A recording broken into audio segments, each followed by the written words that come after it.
Clear prop. Sting 234 Yankee Papa, runway 14, clear for takeoff. November 4 Yankee Papa, turn right heading 360.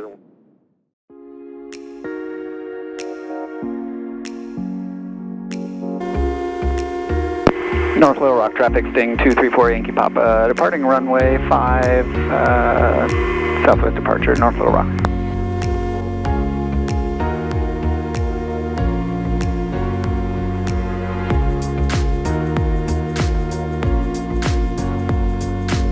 North Little Rock traffic, Tower 0 Falcon back, we're about 8 miles to the west, 1,800 foot inbound North Little Rock.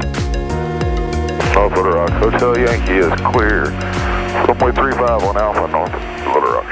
Alright, so power is set, airspeed is alive, and it's all look good.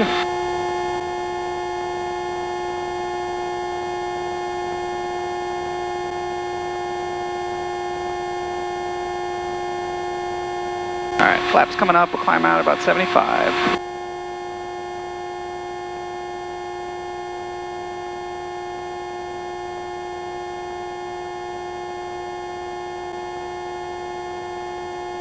North Little Rock traffic, Sting 4 Yankee Papa, left crosswind, runway 5, North Little Rock. North Little Rock traffic, 5, turning way 5.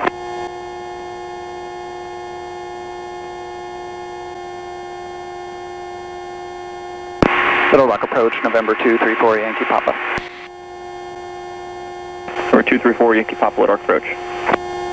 4 Yankee Papa is about a mile west of North Little Rock. Type Tango Lima 20, requesting flight following to Sierra Foxtrot at 6,500, please.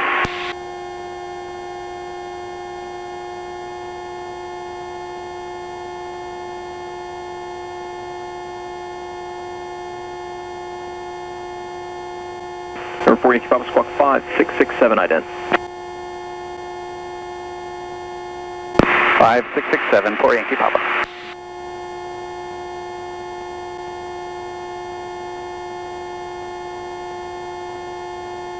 Number 4 Yankee Papa, radar contact, 7 miles northwest Abbotsfield, altimeter number 3032, say altitude. Altitude 2,300, 4 Yankee Papa. What is up, everybody? So I'm finally flying again. It's been a while. It's been a month that my plane was up getting some maintenance done. Just wanted to get everything kind of fixed after the what was likely a lightning strike, so everything looks good. It actually took them probably like a week or two. They had to wait on some parts for things, and then we had a big freeze about 2 weeks ago, and their hangar door was actually frozen shut, and then a couple other things, and I didn't get a chance to come up last week, so I got the ELT replaced, another brand new ELT, and then actually like the last couple times that I was flying, my display was actually saying, it was reading my engine RPMs at like 7,000 RPMs during my climb out. It would eventually settle down, it would be fine during cruise and descent and like taxi and everything was fine, but just at like on climb out, it was reading really high. They replaced the tax sensor in the engine, and that is looking good now. Looked over everything that I did. One of the things that that I asked them to do, so when I got the plane, I had them switch the wiring from before the plane was set up so you could do VOR navigation, ILS navigation, but you had to tune all the radio frequencies manually. There's a wire that goes to the radio from the GPS, and so that has a serial input. There's also wires that come from the GPS screens to the serial input on the radio, and it can only get one of those signals. So it can either do VOR and ILS navigation, or you can touch the frequencies on the GPS and send them down to the radio. It couldn't do both. November 4 Yankee Papa, contact Net Center 128.47. 2847, 4 Yankee Papa. Memphis Center, November 234 Yankee Papa with you, 6,500. November 234 Yankee Papa, Memphis Center, Roger. The hot springs altimeter 3029er. 3029er, 4 Yankee Papa. So I had this idea like a month ago. I was like, well, if you have to choose between either the VOR navigation from a wire going into the radio or being able to send radio frequencies to the radio, then why can't we just put a little toggle switch in here? And so I had them wire a little switch right down here, and basically if the switch is up, then on my display here, I can touch an airport and then go to frequencies, and I can touch those and it'll send it down into the display down here. And then if I flip it down to nav, then I can tune a VOR or an ILS on the nav radio and get my course deviation and glide slope indicator on both displays over here. So I'm actually really glad that I thought of that, and so I'm excited. Can also start doing some simulated instrument time and do some approaches with Craig, and I'd love to start working towards my instrument rating.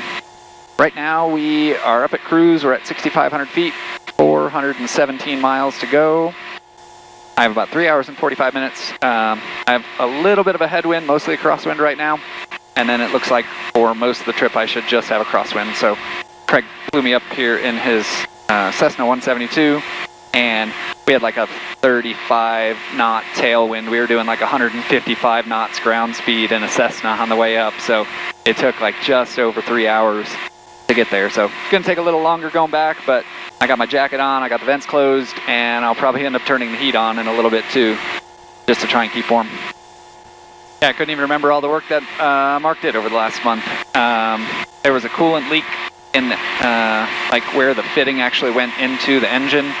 It's like a Loctite material on that on the fittings, and I'm assuming that when they got 1,000,000 volts through them, it probably heated up the Loctite and probably melted it a little bit. So he had to redo the fittings for the coolant. It's all good, no more leaks. A couple other things that I had been wanting to do. My Nav Lights, my red and green Nav Lights, they're LED, but they're really dim. They're like, 20-year-old little like tiny LEDs they shine straight out and not very bright. I found some different LED bulbs that are the same size, and so I just put those in. I think they look a little brighter. They're definitely more visible from all directions and not just if you're directly off the side of my wing, so I think it'll be better for that. And then I replaced the original Xenon Strobes that came in the plane, so it was like a little coiled tube Xenon strobe. There was 2 in the wings and then 1 in the tail, and there's a power supply under the seat, and it was like the wimpiest strobe ever. It was like one wing, a couple seconds later the other wing, a couple seconds later the other wing, and so it was like really slow. These new ones are by the same company, so new power supply for the LEDs, and then there's like 7 different flash patterns that you can choose. So they seem, at least indoors, they seem a lot brighter, and right now they basically flash like 1 or 2 times per second, like both of them alternating, so it's way more than I was getting before, and it's drawing less current than the Xenon Strobes were because it's LEDs. So I'll see what they look like at night, but at least from right now it looks really good. So, and then I'm trying out a new little Gopro mount here. The other one used to be suction cup from to the top here, and then this rail for my canopy. Ever since I got this rail installed, it kind of got in the way of the suction cup mount. So this is just like a little arm with a clamp, and it's clamped onto the back of the seat. And I think it looks good. I think it's going to work better than what I was doing before. So, and then the biggest news, which I was sort of expecting, but wasn't completely sure, is that Chelsea and I are going to be... is that in August, we are going to be moving to Germany. We're going to be there for the next 3 years. The Army had 4 openings for ER docs in Germany, and we've always said if we got a chance to go, we were going to do it. It's certainly not ideal timing. We just bought the plane a year ago, and I'm going to have to figure out, what I'm going to do. I haven't really decided yet. I might keep it for now. I might lease it to a flight school, and I might just sell it. I mean, the market's pretty good right now, but I have not decided. I have a couple friends that want to fly, and I'm not opposed to keeping it and letting them fly. So, we got a couple months to figure that out still, but in the meantime, I am going to be flying as much as I can in the next 4 months before we leave for Germany. And then when we get over there, I got to figure out if, what I have to do in terms of, like, if I need a European license. I know I already looked up, there's a flying club there about 45 minutes away, and they have, like, 3 Cessnas, and so I would love to keep flying over there. if I start my instrument time now, maybe I can even finish it when I'm over there. So there's lots of different options, lots of unknowns, but we're definitely excited to travel and explore Europe for the next 3 years. I mean, everything is so close. Like Paris is an hour and a half away, Brussels, Czech Republic, Italy. We want to do some sailing in the Mediterranean. So I think it's going to be awesome. And, you know, I love Chelsea. When I told her that we were maybe going to have to sell the plane, she said, oh, that's okay. We'll get a bigger one when we get back. So can't argue with that logic.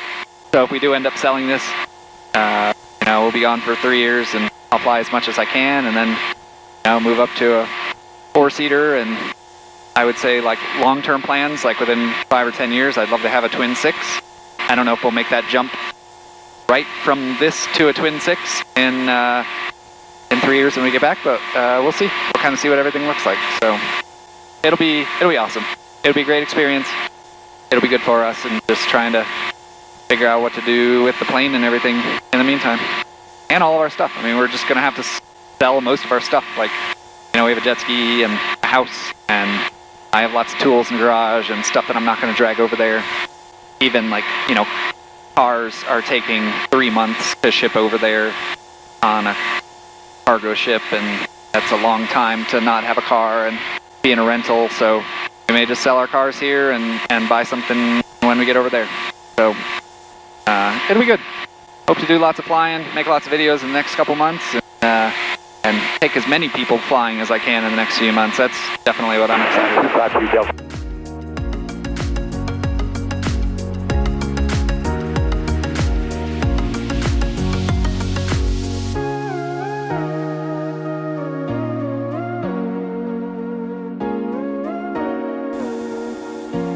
So I'm a little more than halfway home. I'm talking to Waco Center right now. I'm probably like 30 miles southeast of Waco. So I've been up for 2 hours and 40 minutes. I got an hour and a half left. It's pretty much a straight crosswind the whole time where I am. No tailwind at all. The sun just went down maybe like 15 minutes ago. I probably still got another 10 minutes of sort of sunlight. And then the last hour or so will be night flying. November 3 Yankee Papa, traffic 4 miles north-northwest your position, level 6,500, Centurion, southwestbound. You're predicted to pass in front of them, but the next sector will have more information for you. Contact Houston approach 134.3, 34.3, good night. 34.3, and I think I've got them in sight for Yankee Papa. Houston approach, November 234 Yankee Papa with you, 6,500. For 234 Yankee Papa, Houston approach, roger. And there'll be a far Centurion that you have in sight, just off to right behind you. It's climbing to 7,000 to get above you. Roger, I've got that traffic in sight for Yankee Papa. Roger. 1 Whiskey Tango, traffic has you in sight. Thank you. November 234 Yankee Papa, reset transponder, squawk 2572. 2572 for Yankee Papa. So it's definitely a lot easier to spot traffic at night with the lights on. And hopefully I'm easier to spot now too with my strobes and nav lights. November 4 Yankee Pop, verify your destination. Headed to Stinson, Sierra Foxtrot. Roger. Yeah, the new nav lights actually seem like they're a lot brighter at night. So definitely. Houston approach traffic, no factor, 71 Whiskey Tango. The better question is, if they're headed southeast, why are they at an even altitude? I'm at 6,500. November 193 Delta Whiskey, contact approach 119.7. If you're westbound, you're even altitudes. If you're eastbound, you're odd altitudes. That plane is crossing southeast. We're basically going to cross, and you're not supposed to do that because they're supposed to be at staggered altitudes by 1,000 feet. So I don't know why they're flying that direction at that altitude, but anyway. Yeah, so I got another hour and 20 minutes. Do some night flying, but it'll be fun. I had some dinner and just hanging out listening to music.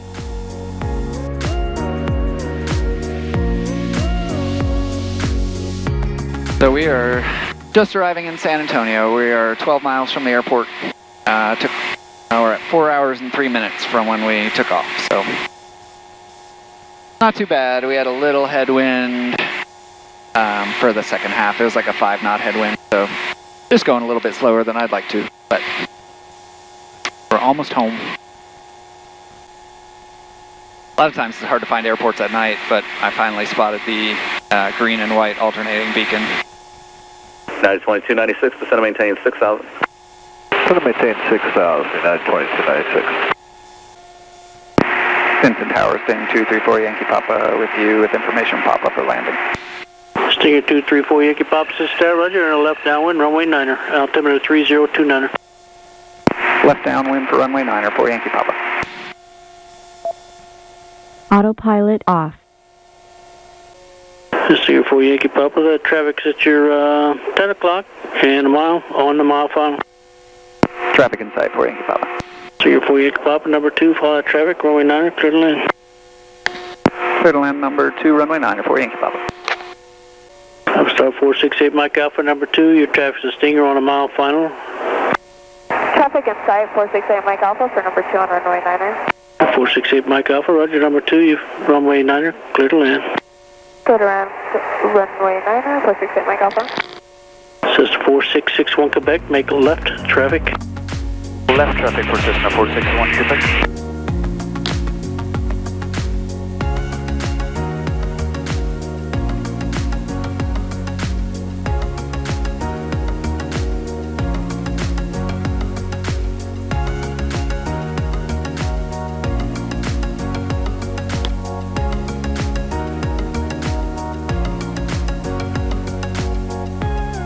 Alright, we still got 2 red, 2 white. Good approach path right here.